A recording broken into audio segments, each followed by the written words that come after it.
I'm Dr. Destiny Preet. It probably sounds unfamiliar that Dr. Jeremy is not here today, and I'm excited to talk about today's topic, which is new social norms in the workplace, communication and behavior. And I was kind of talking a little bit before this started about how interesting the research is out there. And I'm excited to kind of talk about that. But first, I kind of wanted to make an announcement. CBOC, I don't know if you saw, based on some of the, I've been doing a IO Psychology Awareness Month, unofficial, the entire month of August, to just really kind of bring to light our field and kind of draw some excitement and kind of provide some clarity out there to organizations, leaders who are like, what is this IO stuff? Like, who is this? Who are they? So I kind of created posts daily. And so yesterday, CBOC and I kind of announced that we're going to officially establish August as IO Psychology Awareness Month moving forward.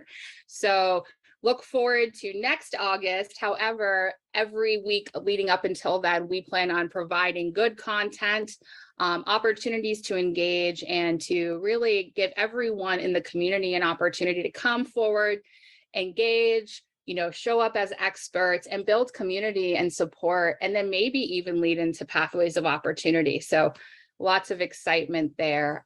So Tom, am I missing anything? No, I think you're doing great. Oh, look at that. All right. So should I get started with some of the research I found? Yeah, let's get going. What did you find out? Awesome.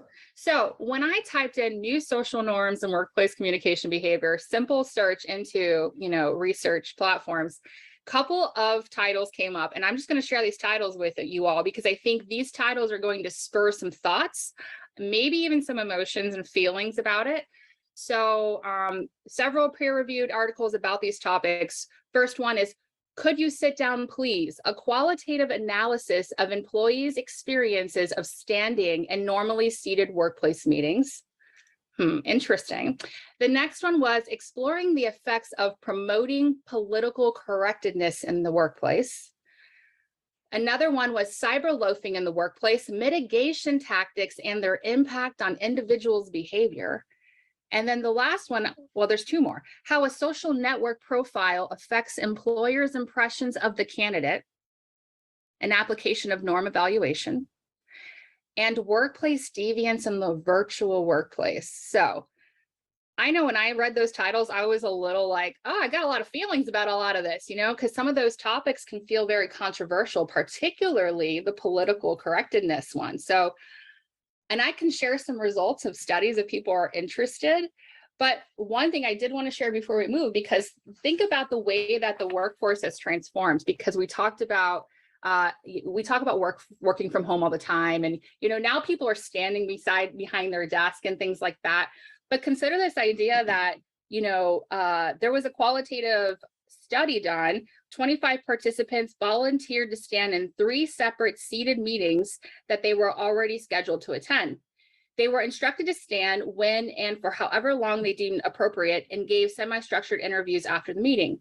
Verbatim transcripts were analyzed, and 4 themes were found, including physical challenges to standing, implications of standing for meeting engagement, standing as a norm violation, and standing as an appropriation of power.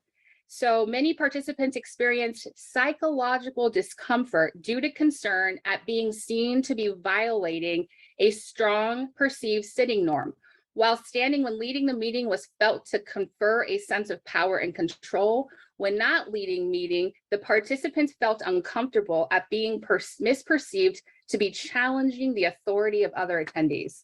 So how interesting is that?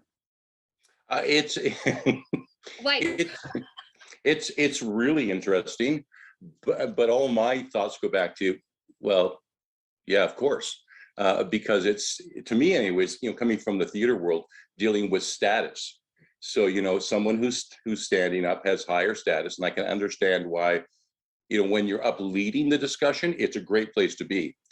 But once you're finished and someone else is talking, if they're sitting and you're standing still, you haven't given them the floor. So to me, at least that makes perfect sense. What was your reaction to it? I mean, I felt that way, right? But I felt like, well, how has that changed since we're talking about remote settings, right? Does that Mm. still apply? If I like, how does that apply? Like the other day, I sat in a meeting where there was a bunch of people on a virtual setting, and then there was people sitting at a desk, like at an actual, so one of the screens was people at a desk, like at a big conference table, and one of the people was in the background standing, and I actually was like, I wonder what they're doing. It was distracting. But then I thought about like how that felt for the people like in that meeting that were seeing the people on the, so I just thought about, how that might have even changed over the last few years. Well, I know that, looking at people doing this online and with their computer screens, we get the same sort of effect if we're not like you and I right now. Our cameras are eye level, so we're having a conversation on a level playing field. But those people who take their laptop and sit down at their desk, and now I'm looking down, and you as the viewer are looking up, they have the higher status. And I will, well, that's important to know because sometimes you might want to use it. Generally, you don't want to use that angle because it's a horrible angle. It makes you look bad. I don't want to look up your nose. And if you think back to horror movies, when the evil villain comes on for the first time on screen, usually they're using that angle so that they look, even more scary than usual. So yeah, it's it doesn't have to be standing or sitting. You can do the same thing with your computer. Linda Ann, let's go to you.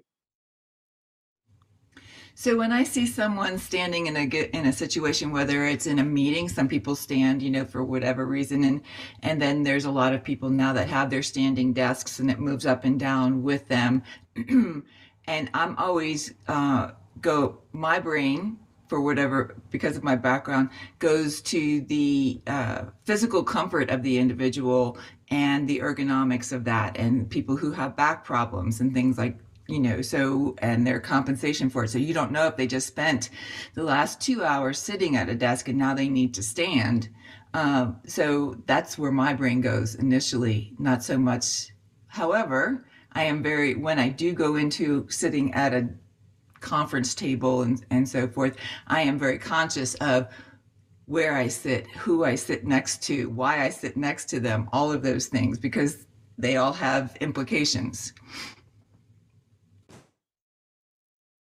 Do you think people know and understand that?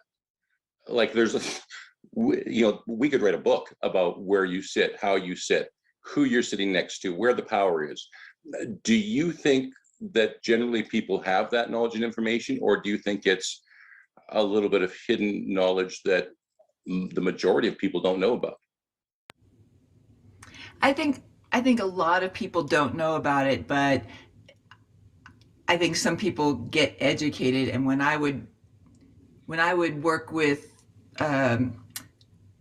leaders, right, who were trying to address issues with team members, I would advise them on how to sit, where to sit, so that it was not confrontational and things like that. So part of my coaching with individuals was teaching them about those dynamics.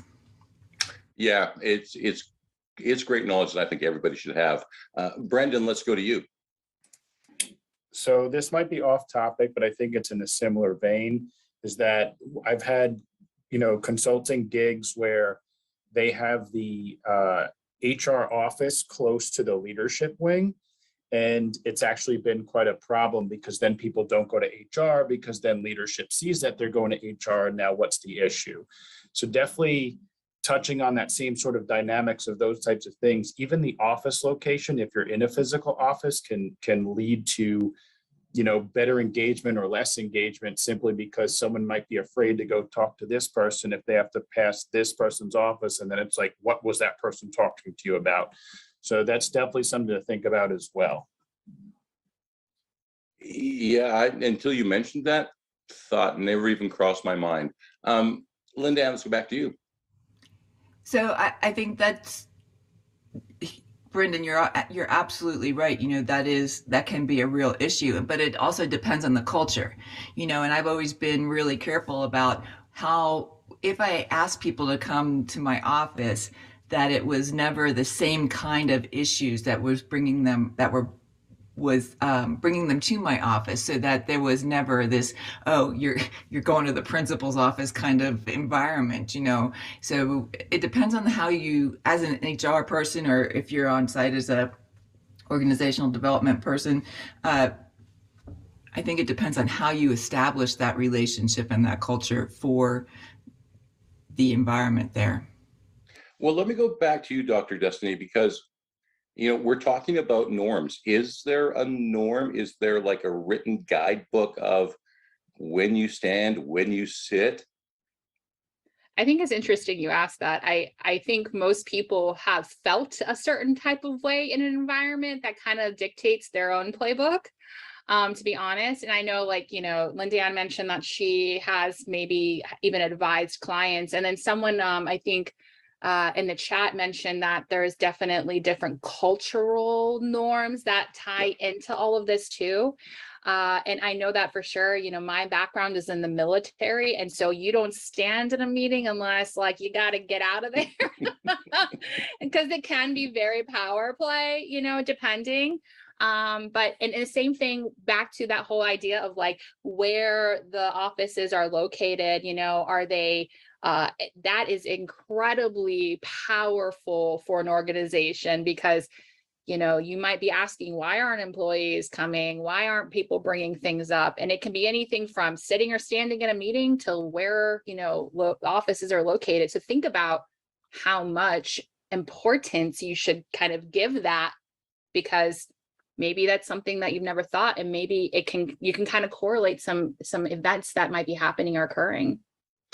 Well, we should be thinking about these things, but most people don't. So Linda Ann, how do we get, how do we reach into the HR and go, you got to start thinking about these things?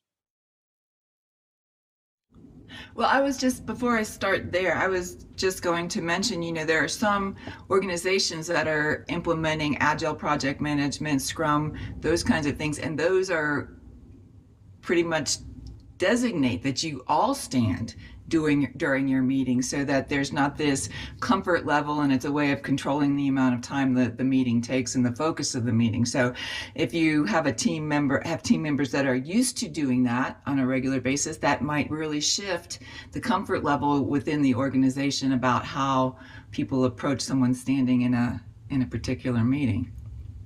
I've also found that, working with young artists and young actors, boy, if you want to get their creative juices flowing, get them out of their chair, get them on their feet.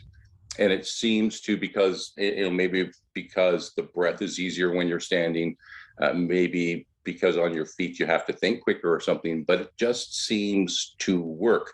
Are you seeing the same sort of thing, that if you have people standing in a meeting, that their creative juices actually get better? Or do you get people standing up going, I wish I could sit down right now? I don't really have that much to add to that kind of conversation. I don't have that experience. I don't know if someone else does. Well, it looks like Amanda might. Go ahead, Amanda. Hi, thanks. Yeah. I have actually tried walking meetings and walking brainstorming. And I will tell you, getting people out of their normal complacency office where they're just like, what, just very comfortable, like, okay, let's get the juices flowing, let's get walking. So then it's kind of like merging what you would do for camaraderie in addition to doing some brainstorming. And normally it's like only one agenda item I would put on the agenda for like a walking meeting with maybe no more than 2 or 3 people. But you need to have the tech with you in order to make notes. So I have found that voice recording, not the conversation, but making voice memos, like, oh, that's a great idea. Here, can you say that again? And then we would just capture it and then transcribe the notes a little bit later. So yeah, I have found that it is above and beyond for like brainstorming, or even if you use like some sort of physical activity moving game. There's this thing that I was introduced from and it's kind of up your alley, Stevie Ray's Comedy Cabaret here in the Twin Cities. But you have like this volleyball that's got like a bunch of questions, and you just pass it around and you have to answer questions that your right thumb or left thumb hit.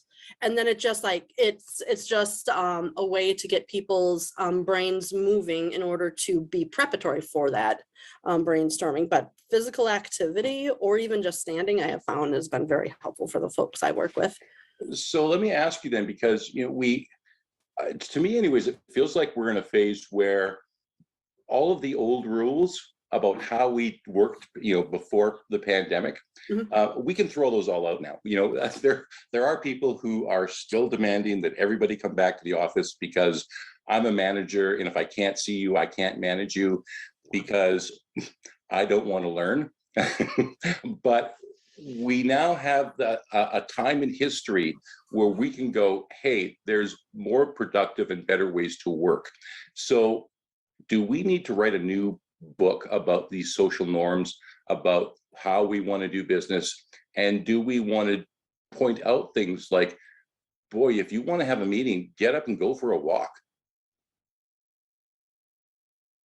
What do you think, Amanda? Can you write that book? So my sort of ideas go back to what Linda Ann keeps pointing out about culture. And my whole thing is what best fits the organization or the office that you're working with, or the division even, because the stance in which the agency I'm working for takes is it's an employee-centered design approach, is what does the employee need? And there still needs to be the ability to balance. And one office has taken a really novel approach of, you know, putting a guide together, a first stepping grounds of moving into what this new normal may be.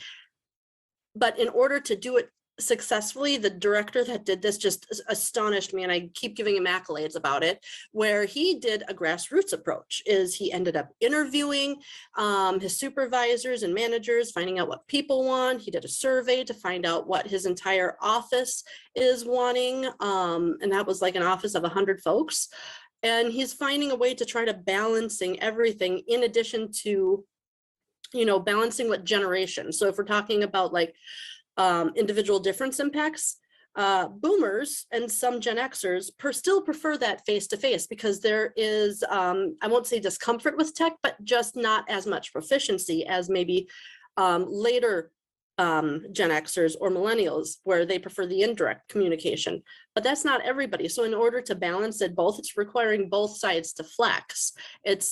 So I wouldn't say that we should stamp that these norms are for everybody, because it might not work for everybody, but encouraging evidence-based practices, absolutely. And through that, we can, like, each team can form their own guide of how to work. Oh, absolutely. Which would actually work a lot better. Yeah. Linda Ann, let's go to you, and then Brendan, we're over to you. So in thinking about this topic today, I was challenged a little bit between the difference between social norms and workplace norms. And I think that for a long time, we had social norms that applied in the workplace, right? How you dressed going to work, how you did certain things, and so forth. But I think that there's becoming a real separation between what are our social norms and what are our workplace norms. And I think the workplace norms are more specific to the individual company and environment, and how we move forward. And I don't think we can even talk about norms yet, because there's so much movement in trying to figure out what we want that to be for our particular company. What I found was really that the biggest challenge is the people's ability to communicate, their skill levels in communication, and how that's really working within whatever the communication norms or the workplace norms are for that organization. When it comes down to it, you still have to be good at communication. And a lot of people aren't. At least that's what I find. And, you know, it was interesting pre-pandemic going to work in coffee shops, because, you know, you could start to see the transition, and I would notice people in their 20s and 30s dressed very casually, you know, working from a coffee shop. But I noticed that most of the people my age we're still going to the coffee shop in a suit and tie. And I was like, grab some freedom. Brendan, let's go to you. So something that Camilo had said that I definitely want to touch on is that definitely the cultural norms come into play, because I worked with somebody who was from Abu Dhabi, and whenever he knew it was going to be a stressful conversation, it was let's take a walk.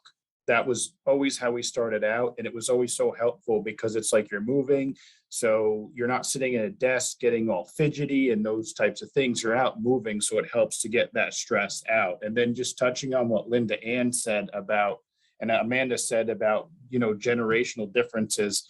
I'm going to probably engage with a client that I currently have where they have this common issue where they have older supervisors who are perpetuating well, this is how I was treated, so this is how I have to treat everybody.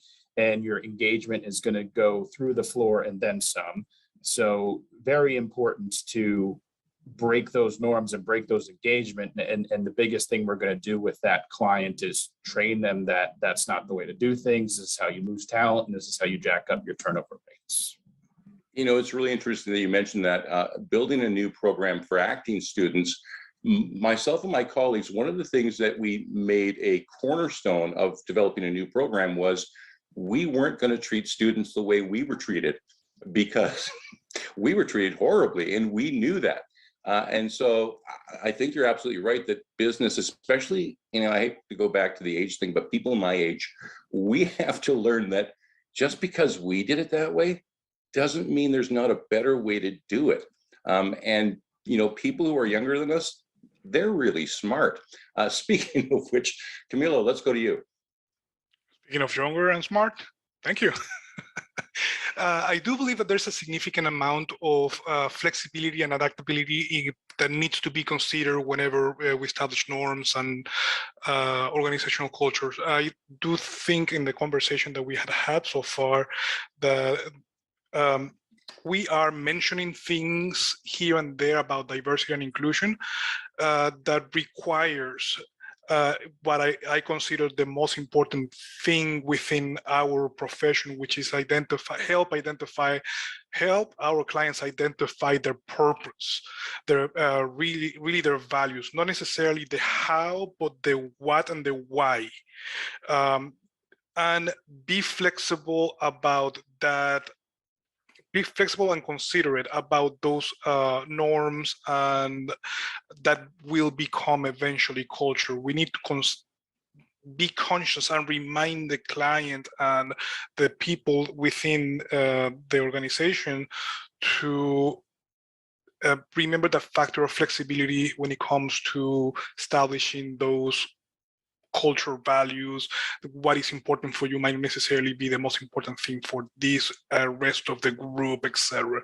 So that part of inclusion and equity added to the why and the purpose, I do consider that there are significant moments that we need to remember, and not just focus on what is the norm or what is the next norm, because it will change eventually.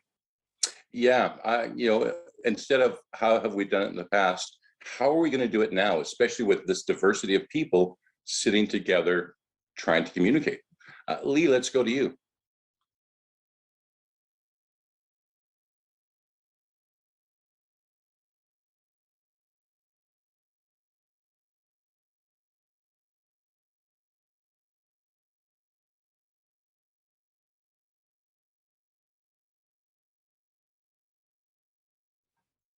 I guess I clicked the wrong button. Okay, we'll try it again.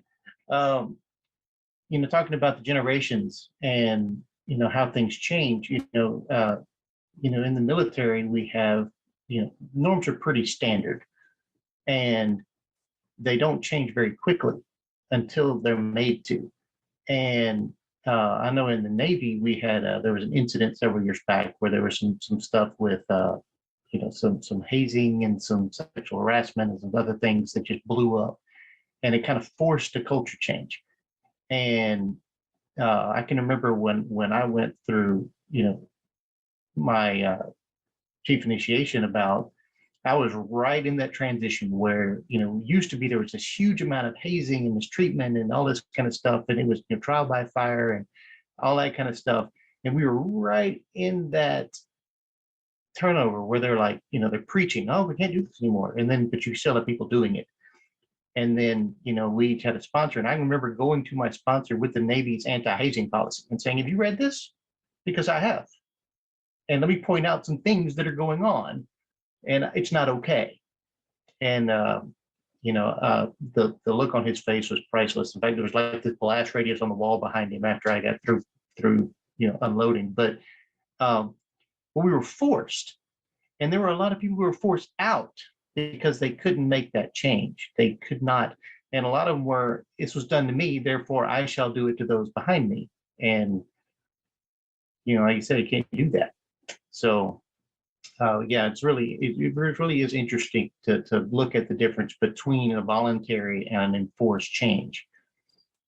Well, Dr. Destiny, let me come back to you on that, because one thing I've discovered with talking to leaders in the remote only field is that, CEOs, the leadership, they want to change. They want to see their employees going to a more remote setting because it saves them a lot of money and productivity actually seems to increase. But it's the managers who are the stumbling block. So is it the employees that have to start to get vocal and going, not just with remote work, but in cultural changes? This may be how we've, this organization has worked for the last 50 years, but we need to reshape it for the future. That's a good question. I think that, not only does it kind of fall on the employees to speak up, because, if they don't, then it's going to keep, the wheel's going to keep on spinning and people are going to get frustrated and they're going to self-select out, or they're going to, I hate to bring it in, but we're probably going to talk about quiet quitting and things like that, right? And so all those things start to happen and managers look around and go, why aren't my people performing like they can? And what can we do better? So it also falls on the managers to really stop and reassess at all.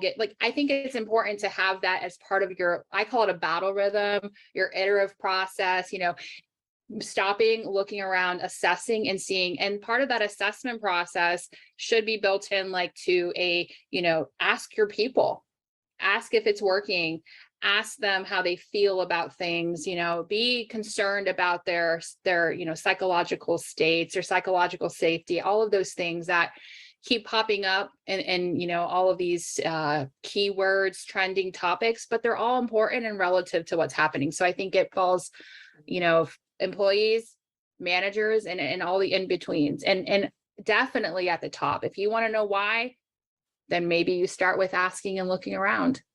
Start asking some questions. You might not like what you find out, but at least you'll find out. Exactly. Linda Ann, let's go to you. So one of the things that I look at when there's a behavior or something that seems to be in discord or not working, and I always go back to, where does the behavior come from? How was that person raised? What is their story background? And when you look at, there was a lot of consistency in how people were raised from the boomers and previous, right? There was a lot of authoritarian kind of behaviors and things like that, maybe even into some of the late, the older millennials. But the people that we're talking about now, the younger millennials, the Gen Zs, people coming into the workforce, those for the most part was not their experience of upbringing. So to put them into a workforce where there's an authoritarian kind of management structure creates discord and doesn't work for them. And so there needs to be some awareness of, this is not what their experience, and it doesn't work for getting the best out of them. And so I think that people really need to look at, where do some of these behaviors and expectations come from? Because that's how they were trained and raised to function in the world. And there's fewer and fewer people my age in business. I'm at the young age of the boomers, but we're retiring. So is most of the workforce now millennials and Gen Z? I think so. Okay. We're getting to the tipping point now, aren't we?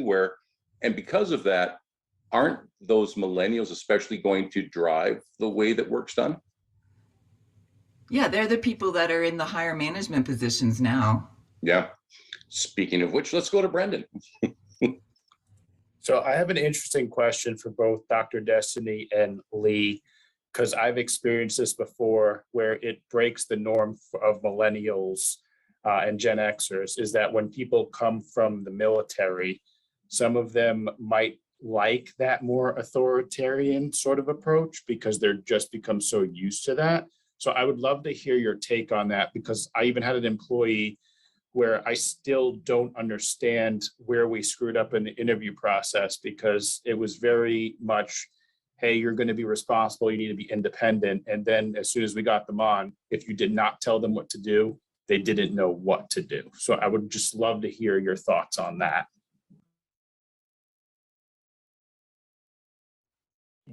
It's interesting, Brendan. I think a lot of that would have to do with their relative position in the military, because certain levels are told what to do, period. Where other, higher levels are encouraged to be more inventive, to think on their feet and whatever else. And it also has to do with, same as in business, it has to do with their leadership. What generation are they and how authoritarian they are. I worked for people who were, I'm going to tell you everything to do and how to do it, and you're going to follow it exactly. And I also talked to worked for people who were like, oh, we need this done. How do you think we should do it? And I always tried, with my people to kind of go the latter approach, so, tell me how I'm going to tell you what to do, but you figure it out. Come ask me if you have questions, and then let's see what you come up with. And I was quite often surprised, because I never thought of that. But you were definitely going to have some people who need to be told what to do, especially if they weren't, lifers and they were very junior. When you get into the more senior ranks, I don't think that's going to be quite an issue. I don't know. Destiny could talk a little more to that, I'm sure. No, I think you touched it pretty well on the head, Lee, about, it really depends on their experiences. And I think another problem is there's a lot of assumptions about what military members are looking for or need as they move into the workforce. And so sometimes we may tend to ask questions that don't really clarify for them, or maybe even for ourselves as we're asking those questions, what they need or what they're looking for.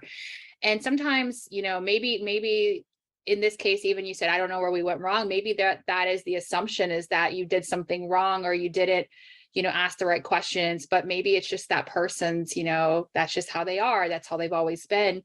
There's definitely a lot of research that suggests, institutionalization type of behaviors from the military, and there's truth to that. However, they do, just like the rest of, regular people go through transition all the time, right? We go through job transitions. We go through going from, not being a parent to being a parent.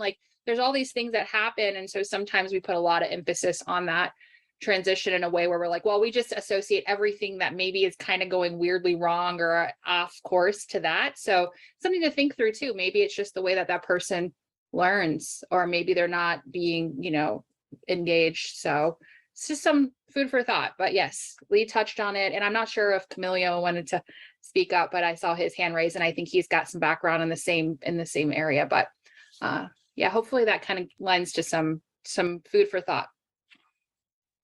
All right, Linda, let's go to you. I wanted to just go back to what Brendan had brought up, and that was an individual who you have an interview with, and you let them know that they have the responsibility in this job, and they're going to be working independently. And when you bring them in, they don't function that way. It may be that that's what they were looking for and they want that, but they haven't been given the skill and coached on how to do that. And so there might be just a skill gap and an education gap to get them to that point, because if they haven't had the experience of functioning that way, they need a little coaching and nudging to get them there. And it's a baby step process in a lot of cases. Yeah, it certainly is. Camilo, let's go to you.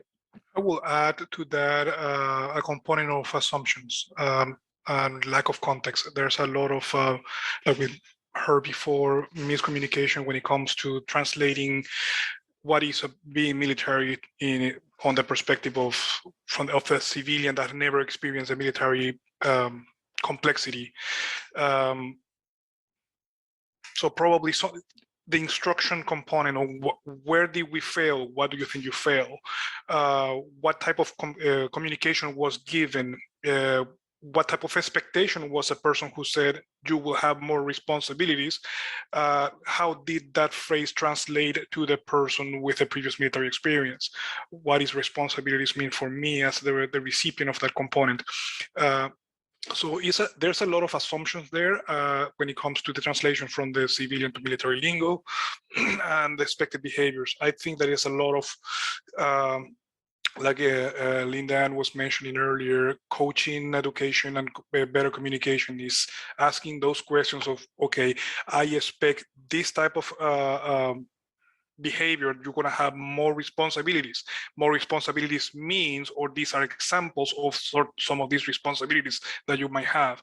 Me as the recipient, if I don't understand that component, or if it's something that doesn't necessarily translate to my background, I need to ask questions. So that's a significant issue within our Western culture of communication, is that we think that we understand the context of the other person, but we don't.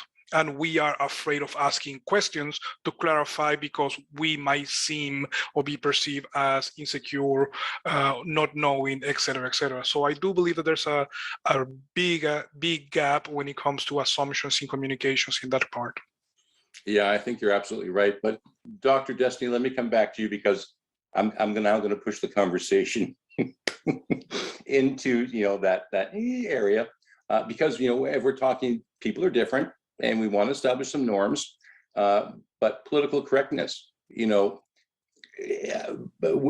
sometimes think, as a North American, I can have my sense of political correctness, but if I've got team members in India or in China, it might not be their political correctness. So how do I dance through that minefield? Yeah, I love that you brought that topic back up, because it's perfect. One thing you talked about earlier was those creative juices too. And so there's an interesting study that kind of ties political correctness into creativity. And so it says here that organizations need to deal with the competing forces at play with political correctness. The push and pull between free expression and avoiding giving offense could influence creativity in organizations. Individuals may refrain from suggesting new approaches to problem solving or decision making in fear that these novel approaches could give offense. Maintaining the status quo could also be viewed as less productive, but a safer strategy. The connection between communication and creativity makes the variable a crucial litmus test for organizations.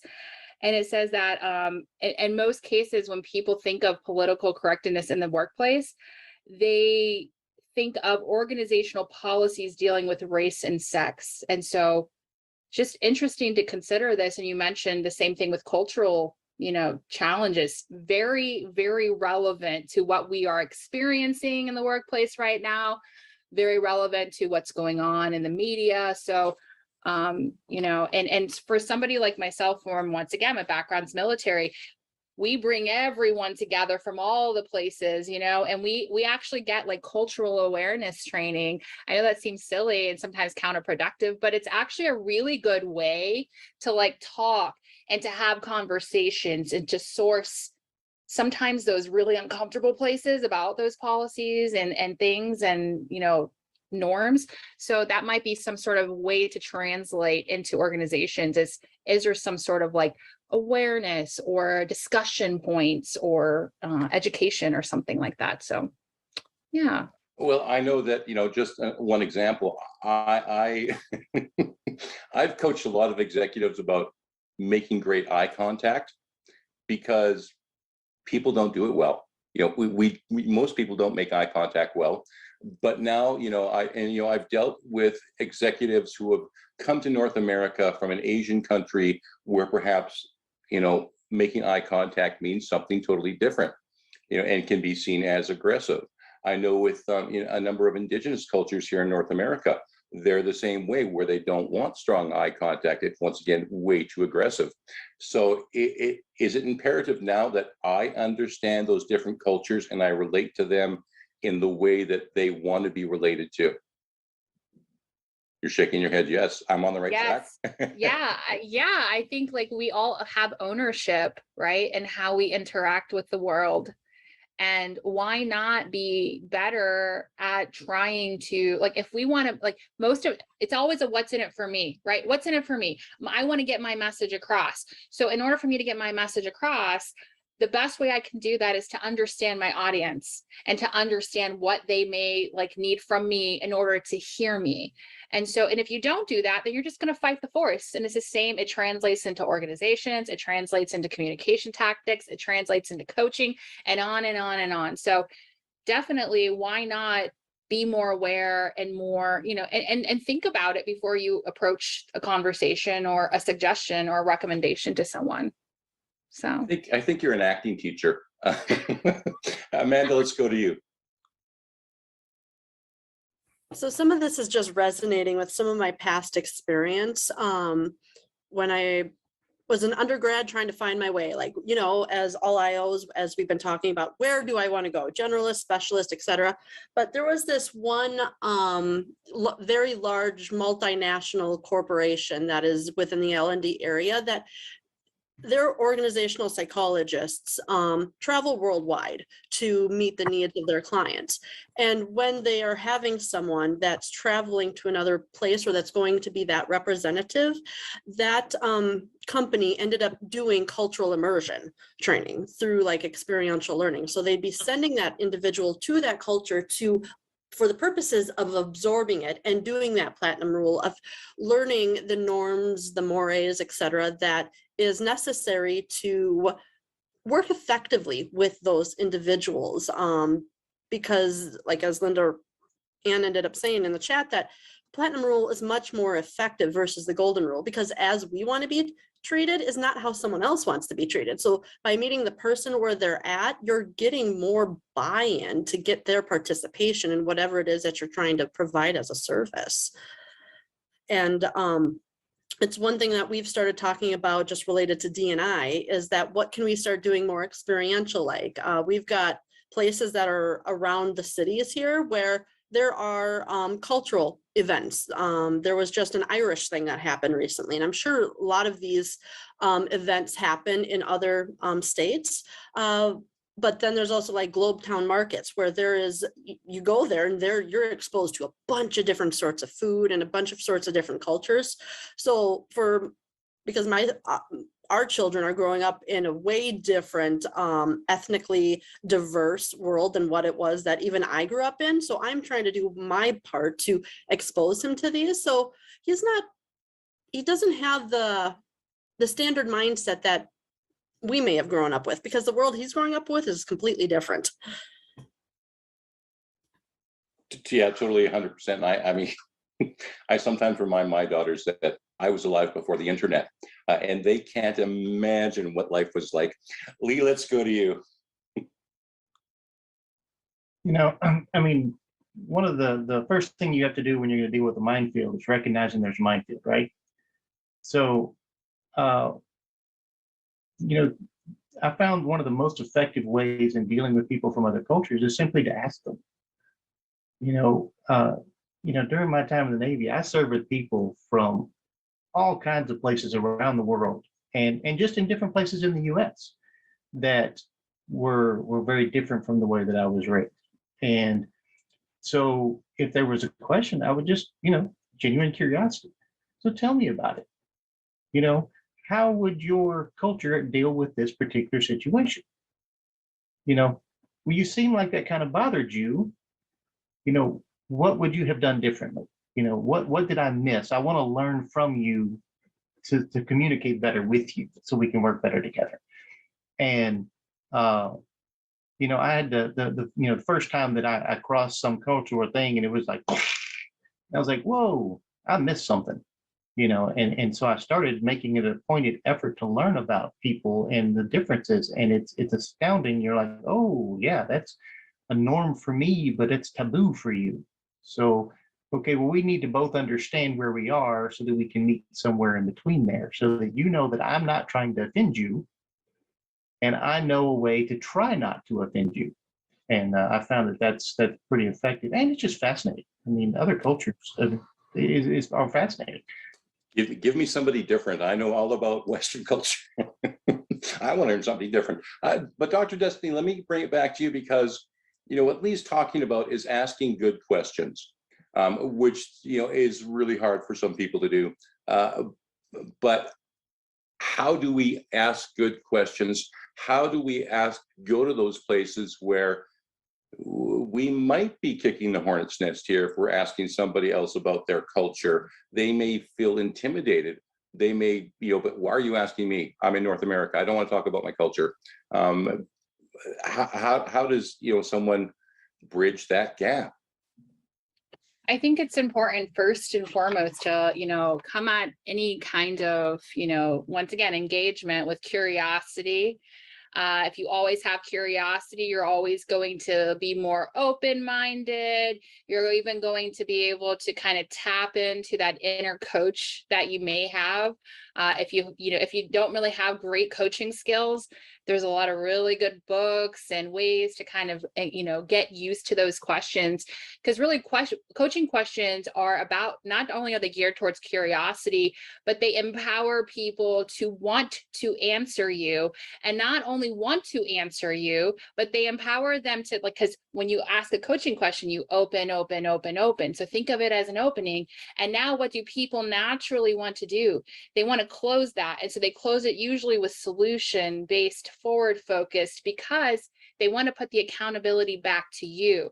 So they have to close it and put it back on accountability. So I think, if somebody doesn't want to share about them, that may say that, maybe they're not used to being vulnerable. Maybe they are feeling vulnerable. Maybe you've kind of triggered something. And if you're just curious about it, and maybe they don't feel like you're coming at them with a goal, like to get something out of this, then and plus it also has to be a lot to do with trust and rapport. So you have to kind of give people the benefit of the doubt when they may not answer you or may not want to talk about something, because usually that's because it's triggering, opening a wound, or making them feel, uncomfortable. So something to think about too.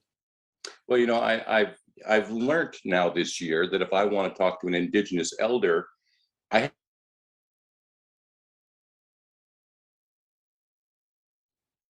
Oh no, we lost Tom. part of their cultural norm. So it was a great experience for me, and I may be old, but I keep listening. Jeannie, let's go to you.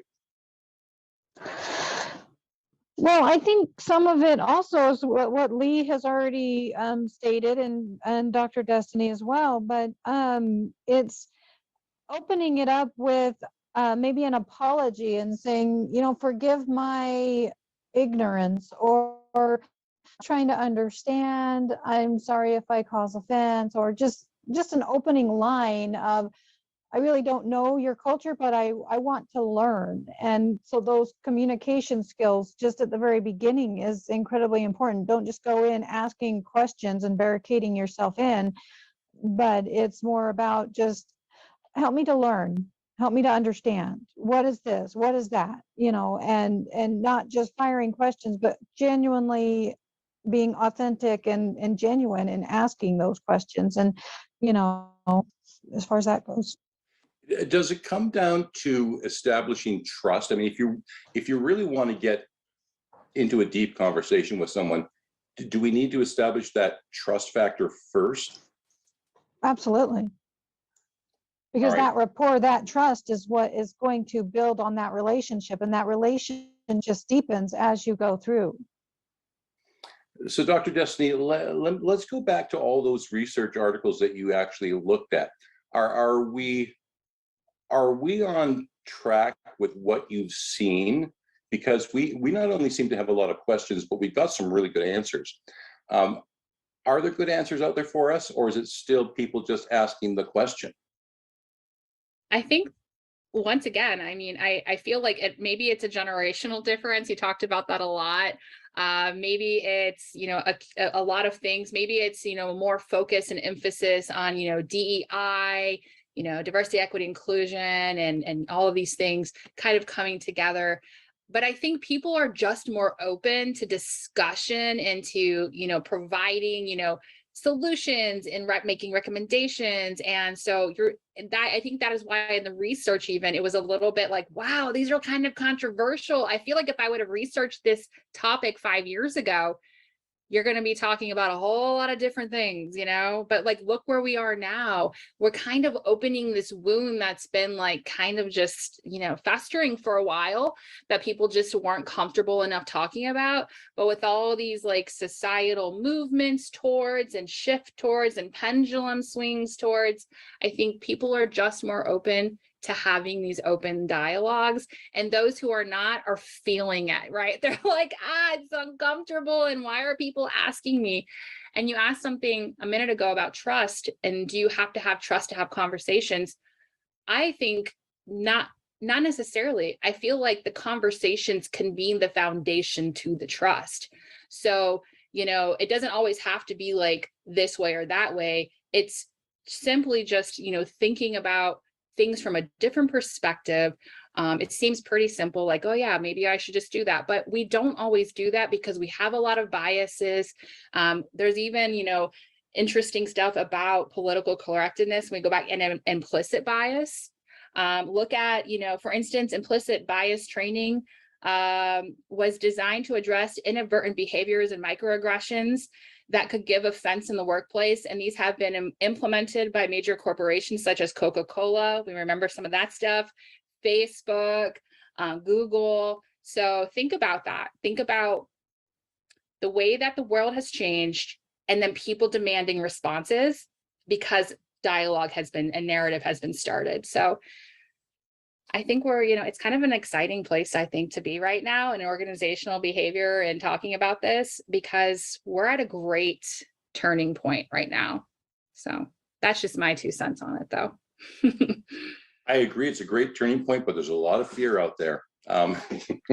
Maybe we can take advantage of that. Linda Ann, let's go to you.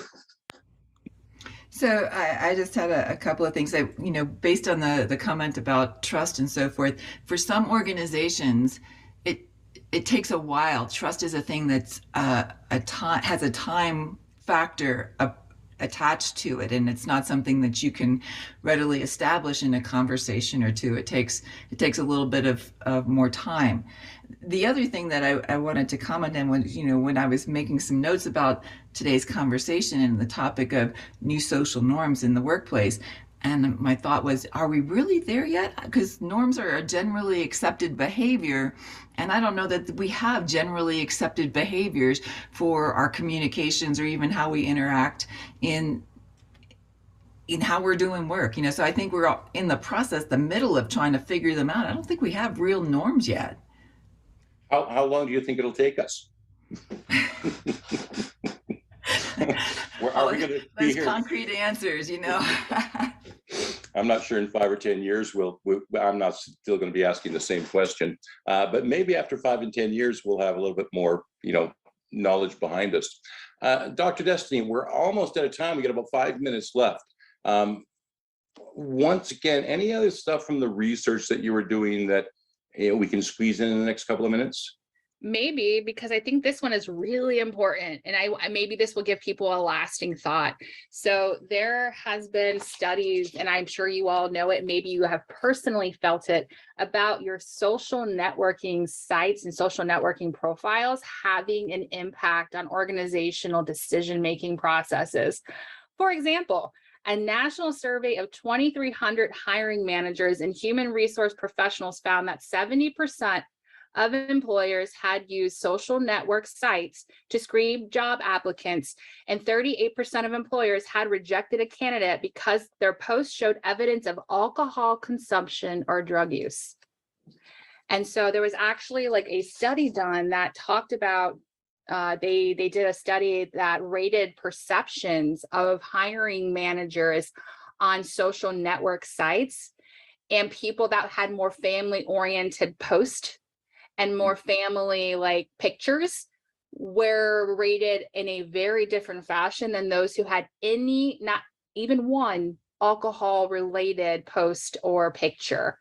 So while we want to pretend sometimes like that's not a factor, these things can in fact be a bias or a factor in organizational decision-making processes. So food for thought, and I don't know if we have time to ask for stuff or opinions, but I feel like that one can bring up a lot for people. I think we need a whole show to look at this topic, because I know, you know, years of teaching in post-secondary with young actors, you know, one of the first discussions we had with them was take a look at your Facebook, take a look at all of your social media, because if you don't think that if you're up for a role with a major, you know, film organization, that they're not looking at your social media, they're trying to find out who you are. Plus, and I'm not sure if this is coming to the business world yet, but in the acting field, they'll actually look at your social media to see how many followers you have, because they want to use your followers to market. So are we seeing the same thing that, you know, business, that if I'm hiring somebody in communications, I want to make sure that their social media and, you know, is great and they've got lots of followers, because that will affect my business positively. Interesting. And I want to say the reason why the alcohol was the factor here is because it said that drinking alcohol is generally considered a violation of workplace norms because alcohol consumption can have a negative impact on work performance. What's interesting about this too is just like a, you know, throw in real fast is the military sees this different too.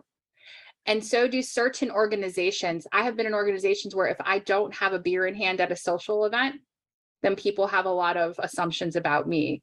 So, you know, we had the whole, you know, under like lying thing where just, you know, nurse the beer, just hold it close and, you know, put it back on the counter when you're done, even if you didn't take a sip. So just really interesting that depending on where you are working and where you are landing, how that can really change the conversation and the narrative. So just. So if you're looking for work, the first question should be, so what's your culture?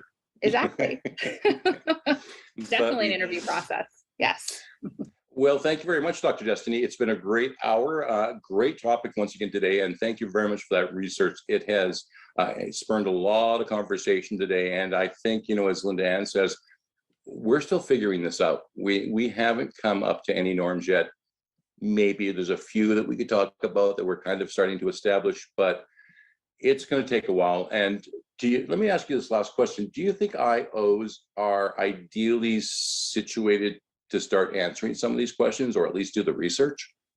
Absolutely. I might be biased, but because I am one. However, we come at it from an evidence-based approach. So even if we have our own biases, we know how to set them aside and come out with best practices based on, you know, industry and research and things like that. So absolutely.